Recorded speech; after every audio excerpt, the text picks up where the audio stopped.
I'm Donna Blanchard, and this is your ThinkTech Daily News for Cinco de Mayo 2015.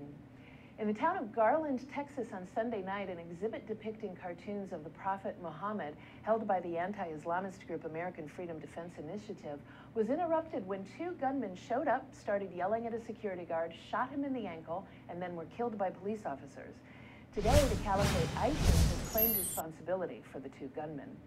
The event featured a $10,000 prize for the best caricature of the Prophet. Drawings of the Prophet are considered offensive to Islamics.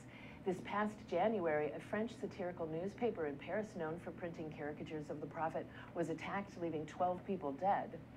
In Garland, the FBI just happened to be on the scene, stating that they were there providing investigative and bomb technician assistance to the Garland police. They were on hand to evacuate the area and inspect the gunman's car for explosives. They didn't find any. Though ISIS is claiming responsibility for the attack, it's unclear if they did actually plan it or just taking advantage of the opportunity to promote their mission and potentially gain more recruits.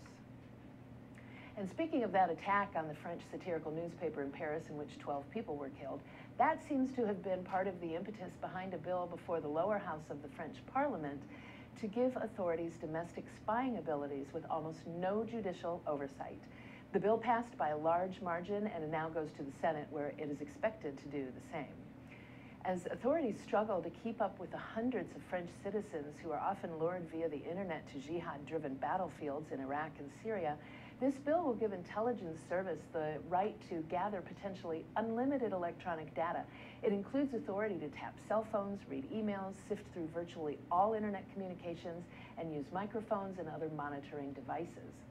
The head of the Paris Bar Association, Pierre-Olivier Sur, said, "This project was presented to us as a way to protect France against terrorism, but it is being done to put in place a sort of Patriot Act concerning the activities of each and every one." On the day Hillary Rodham Clinton announced that she will be running for president, Mike Huckabee tweeted to her, "Your announcement makes me nostalgic for our days doing political battle in Arkansas." He has now announced his own bid for the office. Mr. Huckabee is a far-right conservative who skipped the 2012 election after an upset victory in the Iowa caucuses in 2008. Recent polls show Iowa Republicans still put Mr. Huckabee among their top preferences. Mr. Huckabee has a folksy likability that makes it possible for him to take jabs at competitors and seem charming rather than mean-spirited while doing it, and that is exactly what he is doing. He has already begun criticizing candidates who, quote, live off the government payroll while running for higher office, have the integrity and decency to resign. That does sound logical. Here in Hawaii, a little bill that could did. A seemingly ill-fated bill to create a system of medical marijuana dispensaries in Hawaii has cleared the huge hurdle as both the House and Senate approved it. That bill failed to advance out of the conference committee by the Friday deadline, but a waiver kept it alive. ThinkTech show host Senator Josh Green took issue with the way in which dispensary operators will be chosen, but he was removed from the negotiating panel. Representative Della Albalati said, "We believe that many of these concerns are going to be addressed, and really it's going to be the Department of Health and regulators who understand health, welfare, and safety." For the last 15 years, medical marijuana has been legal, but buying and selling it has not been legal.